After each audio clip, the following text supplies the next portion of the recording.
Thursday को मैंने ध्रुव राठी की नॉन सेंसिकल वीडियो जो है उस पर रिस्पॉन्ड किया था। उसके बाद उन्होंने करेक्शन पोस्ट कर दी है। मैंने उनको बताया था कि भाई अकॉर्डिंग टू DGISPR तो you are wrong, according to your own military also you are wrong. उनको इतनी शर्म नहीं आई कि वो वीडियो बना लें कि जी दर्शकों मुझसे गलती हो गई। उन्होंने बस डिस्क्रिप्शन में करेक्शन पोस्ट कर दी, वो भी आपको मोर पर क्लिक करना पड़ता है। शुरू में तो सिर्फ वो AI कोर्स ही बेच रहे हैं, मोर पे क्लिक करें तो नीचे जाकर वो बोलते हैं कि हाँ मैंने गलत बोल दिया था, लेकिन दोनों के दोनों टेररिस्ट हैं। तो आपकी जो करेक्शन भी है ना, उसको भी आज इस वीडियो में देख लेते हैं और मैं कुछ ऐसा काम करके आपको दिखाता हूँ जिससे आप शॉक में चले जाएंगे कि ये भी कोई कर सकता है कि सुनी सुनाई बात वीडियो में ना बोल दूं और अपनी ही गवर्नमेंट की जो बातें हैं उसको फैक्ट चेक करूं। ये तो आपने सोचा भी नहीं था कि किया जा सकता है। तो भाई ध्रुव भाई, अगर आपको शर्म आ रही है तो माफ़ी मांग लो, लेकिन चले वीडियो का जो टॉपिक है वो ज़्यादा अहमियत रखता है तो उस पर आ जाते हैं। हमारे DGISPR ने जो प्रेस कॉन्फ्रेंस की थी उस पर उन्होंने हाफिज़ अब्दुल रऊफ़ जो हैं उनकी वीडियो भी दिखाई, उनकी पर्सनल डिटेल्स भी दिखाई और आपको ये प्रूव करके दिखाया कि ये जो आप कह रहे हैं मसूद अज़हर के भाई हैं, ये वो नहीं हैं, ये वो टेररिस्ट नहीं हैं। इंडिया की जो प्रेस ब्रीफिंग्स हुई उसमें उन्होंने बोला कि ये थोड़ा कंफ्यूज कर रहे हैं क्योंकि नाम मिलते जुलते हैं, लेकिन दोनों के दोनों टेररिस्ट हैं। सच्ची बात यह है कि दोनों आधा अधूरा सच बोल रहे हैं। ये मसला होता है कि अपनी आर्मी की सारी बातें सच मानकर एक वीडियो बना दो एज फैक्ट्स, इसीलिए फिर आपको करेक्शन पोस्ट करनी पड़ती हैं। आपकी बाकी भी सारी बातें हम करेक्ट कर चुके हैं। शर्म आ रही है तो कम से कम AI कोर्स बेचना छोड़ो और ये सारी करेक्शंस पोस्ट कर दो। तो जी फैक्ट चेक ये है कि ये है US फॉरेन टेररिस्ट लिस्ट, इस पर हाफिज़ अब्दुल रऊफ़ नहीं है। लेकिन इसके अलावा एक होता है office of foreign assets control, उसका मकसद होता है US फॉरेन पॉलिसी के मुताबिक कोई अगर ड्रग ट्रैफिकिंग में इन्वॉल्व है, कोई टेरर फाइनेंसिंग में इन्वॉल्व है या जनरली जो नेशनल सिक्योरिटी गोल्स हैं US के, उसके खिलाफ वर्जी जो कर रहा है तो एक सैंक्शंस लिस्ट बना दी जाती है। ज़ाहिरी बात है उस वक्त जो US फॉरेन पॉलिसी चल रही है ये उसके हिसाब से बनाई जाती है। हाल ही में जो मोस्ट वांटेड लिस्ट पे था US की, जो एक टेररिस्ट था जिस पे 10 मिलियन का रिवॉर्ड था, वो ट्रंप से गले मिल रहा था। अभी ट्रंप ने अपने कैबिनेट में भी 2 ऐसे लोग रखे हैं जिनको पहले वो लोग जिहादी बोलते थे या टेररिस्ट बोलते थे। तो US फॉरेन पॉलिसी जब बदलती है तो ये लिस्टें भी बदल जाते हैं, इस पे जो लोग होते हैं वो भी बदल जाते हैं। तो DGISPR ने ही जो CNIC दिखाया था, आप अगर जाएँ सैंक्शंस की लिस्ट पर और सर्च करें यही CNIC तो हाफिज़ अब्दुल रऊफ़ आ जाते हैं। वहाँ लिखा हुआ है secondary sanction risk, section 1B of executive order 13224 as amended by executive order 13886। अब जाकर आप ये दोनों के दोनों एग्जीक्यूटिव ऑर्डर्स पढ़ें तो फिर आपको समझ में आती है they have to do with Islamic terror financing. तो अब जो है उसको आप टेरर फाइनेंसिंग 2+2 अगर कर लें तो फिर आपको यही लगता है कि हो सकता है ये हाफिज़ अब्दुल रऊफ़ जो हैं इन्होंने कोई फ़ंड रेजिंग की हो, क्योंकि डिक्लेयर्ड जो इनकी पोजीशन है वो यही है कि जो सोशल वर्क है लश्कर तैयबा का ये उसमें इन्वॉल्व हैं। DGISPR ने भी बोला ये पॉलिटिकल वर्क करते हैं। तो भाई पार्टीज़ हों, ये ऑर्गेनाइजेशंस हों, इनका एक सोशल वर्क का भी विंग होता है, इनका एक फ़ंड रेजिंग का भी विंग होता है, इनका इन मस्जिदों में चंदा कलेक्ट करने का भी विंग होता है। तो हो सकता है ये अगर मस्जिद में थे या टेरर ऑर्गेनाइजेशन के लिए, क्योंकि लश्कर तैयबा एक डिक्लेयर्ड टेररिस्ट ऑर्गेनाइजेशन है, तो उनके लिए या उनके सोशल वर्क के लिए या उनकी मस्जिद के लिए किसी के लिए भी अगर ये चंदा इकट्ठा कर रहे थे या चंदा दे रहे थे या फंड रेजिंग कर रहे थे, उसकी वजह से इनका इस पर नाम आ गया। मैं डिफेंड नहीं कर रहा, मैं बिल्कुल नहीं डिफेंड कर रहा। You know the problem is right now you made the conversation कि आप बस कंडेम करें, और उसका मकसद ये है कि जब कॉन्वर्जेसन इतनी रिड्यूस हो जाती है ना, वो एक मकसद के लिए आप कर रहे होते हैं कि पाकिस्तान टेरर स्टेट है, पाकिस्तान बोलो बोलो बोलो। हमने अभी उज़ैर के साथ दिस वीक इन पाकिस्तान में खुलकर बात की लश्कर तैयबा के बारे में, जैश मोहम्मद के बारे में। मैं क्या, आप जाकर तैमूर रहमान की वीडियो देखें, उन्होंने डिटेल में बताया कि पाकिस्तान की जो रियासत है इसमें आप बिल्कुल आर्ग्यू कर सकते हैं कि इनका शौक़ तो नहीं था, फैटफ का डंडा पड़ा है सर पर तब जाकर इन्होंने किया था।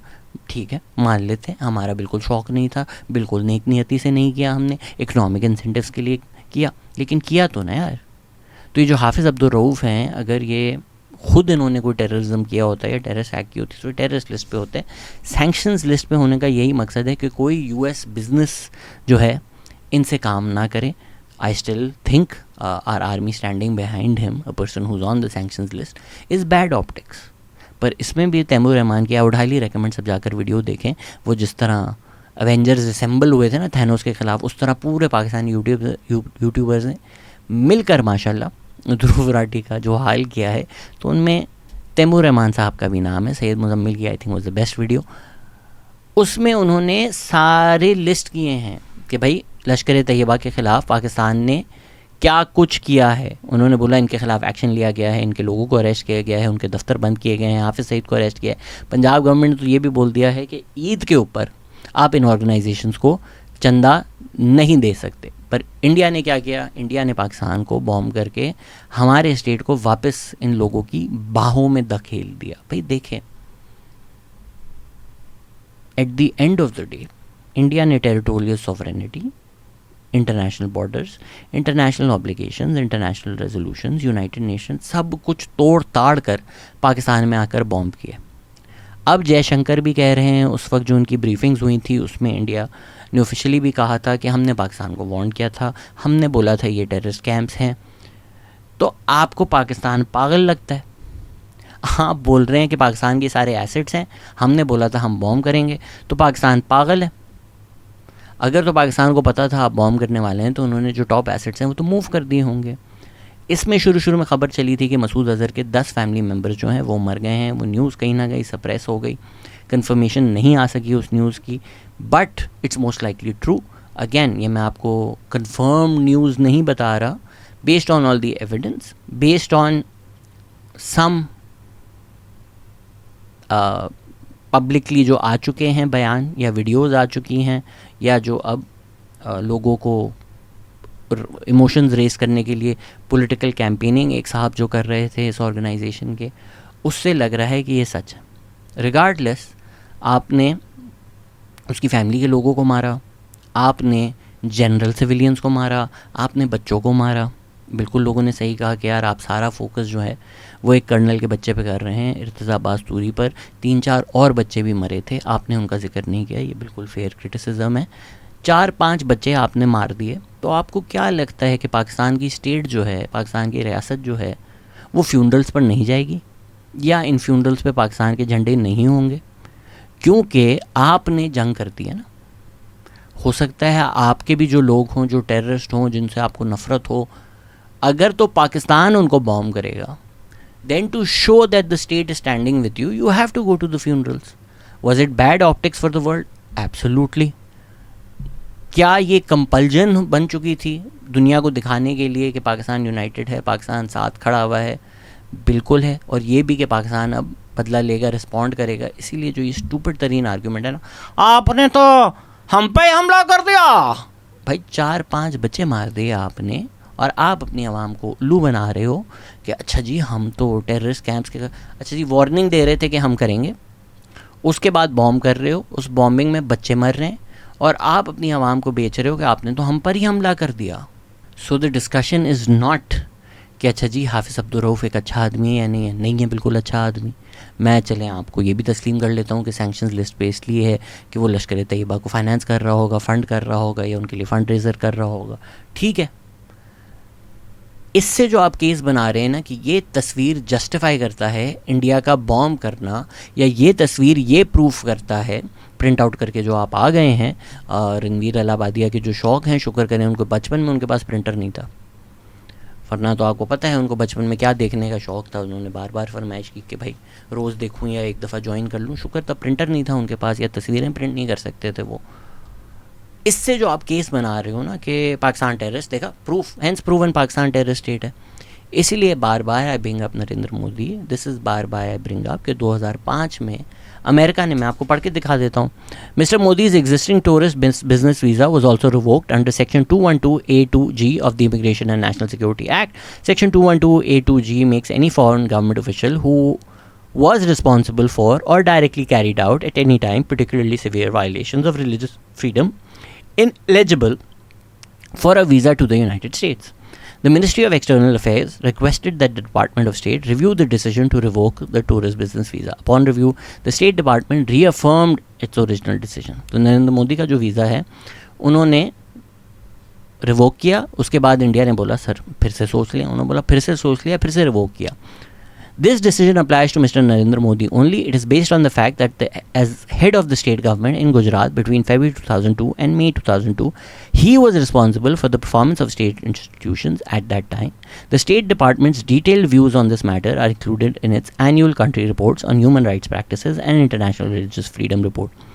Both reports document the violence in Gujarat from February 2002 to May 2002 and cite the Indian National Human Rights Commission report, which states that there was a comprehensive failure on the part of the state government to control the persistent violation of rights of life, liberty, equality and dignity of the people of state. तो जी US जो आप बार बार कहते हैं, US ने बोला, US ने declare किया, तो यूएस कह रहा है कि आपका जो अब करंट प्राइम मिनिस्टर है, उन्होंने 2002 में लोगों को मरते हुए देखा, लोगों के रिलीजियस फ्रीडम्स बर्बाद होते हुए देखे और कॉम्प्रहेंसिवली फेल किया उनको प्रोटेक्ट करने के लिए. तो जी अगर तो ये नहीं है कि आपने करवाया तो आप कंप्लिसिट तो थे, एज गवर्नमेंट तो आपने फेल कर दिया, तो आपको हम वीज़ा नहीं देंगे. तो ये आदमी आपका प्राइम मिनिस्टर है.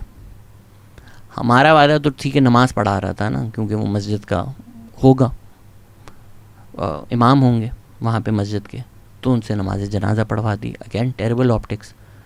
लेकिन भाई इस बिना पर आप पाकिस्तान को बॉम्ब कर सकते हो, इस बिना पर आप पाकिस्तान को टेरर स्टेट लेबल कर सकते हो? Absolutely not. क्योंकि फिर आप अपने प्राइम मिनिस्टर को देखें, फिर तो यही कॉन्वर्जेसन होगी ना. तो भाई मैं तो हिम्मत करके सारा आपको सच बता रहा हूँ, मनोअन, और बड़े लोगों ने बोला मनोमन बोलता हूँ, मनोअन मैं नहीं मान रहा जो हमारी इस्टेब्लिशमेंट ने बोला. मैं खुद फैक्ट चेक करके, खुद सारा देख कर आपको बता रहा हूँ. अब आप हिम्मत करो. आप लोगों की तो ये सोचा ना कि पाकिस्तान एक टेरर स्टेट है, पाकिस्तान आर्मी के कंट्रोल में है. फैसल वड़ाइज यहाँ बैठ के वीडियो बना रहा है, मैं यहाँ बैठ के वीडियो बना रहा हूँ, मुजम्मिल शाह यहाँ बैठ के वीडियो बना रहा है, तैमूर रहमान यहाँ बैठ के वीडियो बना रहा है, ध्रुव राठी जर्मनी में बैठा डर रहा है. तो भाई अगर तो आपने दुनिया को ये बताना है कि दर्शकों पाकिस्तान एक दहशतगर्द आतंकवादी मुल्क है, तो सर ये वीडियो मुंबई दिल्ली से जाके बनाओ ना मेरे दोस्त. अगर तो मैं जो कह रहा हूँ कि बीजेपी ऐसी है, ये करती है, ये सब, जाओ. तुम इंडिया में जा नहीं सकते और तुम्हारी इतनी हिम्मत कि तुम हमें कुछ बोलो. जो पाकिस्तान में बैठकर ये सारी बातें करते हैं, खुलकर करते हैं. कोई पाकिस्तान का ऐसा इशू नहीं है जिस पर मैंने पॉडकास्ट ना बनाई हो. तो काफ़ी लोगों ने कमेंट भी किया पेड लिफाफा. मुझे नहीं लगता कि कोई बीजेपी से लिफाफे आए हैं ध्रुव राठी को. मुझे लगता है DGISPR ने मरवा दिया है इसको. इंटेलिजेंस फेलियर नहीं था, इंटेलिजेंस इनपुट्स होने के बावजूद अटैक हो गए. इस वक्त इंडिया की जो एक यूट्यूबर हैं ज्योति, उन्होंने भी प्रो पाकिस्तान कंटेंट बनाया था, तो उनको और उनके 5 ग्रुप के लोगों को उठा लिया गया है. ऑफिशियली कहा जा रहा है कि ये स्पाइज या लीकिंग सीक्रेट्स में इन्वॉल्व थी या लव जिहाद में इन्वॉल्व थी. पर हो सकता है सिर्फ इसलिए उठाया हो क्योंकि उन्होंने प्रो पाकिस्तानी कंटेंट पोस्ट किया है. एक प्रोफेसर को भी उठा लिया एक स्टेटस के ऊपर. तो हालात तो अच्छे नहीं हैं. एक NRI उन्होंने पोस्ट किया कि मैं आते ही मेरा वीज़ा रिवोक कर दिया मेरी पोस्ट के ऊपर. तो ध्रुव भाई को ये वीडियो बनाने की मजबूरी मुझे लगा इसलिए आई क्योंकि DGISPR ने ध्रुव राठी की क्लिप जो है अपनी प्रेस कॉन्फ्रेंस में दिखा दी. तो उसके बाद तो अगर इनको कभी भी इंडिया आना था, डायरेक्ट मौत थी इनकी. तो ये वीडियो उनको बनानी ही पड़ी ये प्रूफ करने के लिए कि मैं कितना लॉयल हूँ, मैं कितना एंटी पाकिस्तान हूँ. देखो मेरा कोई ताल्लुक़ नहीं था कि DGISPR ने मेरी क्लिप यूज़ की, तो DGISPR ने एक और हमला कर दिया, 7-0 कर दिया.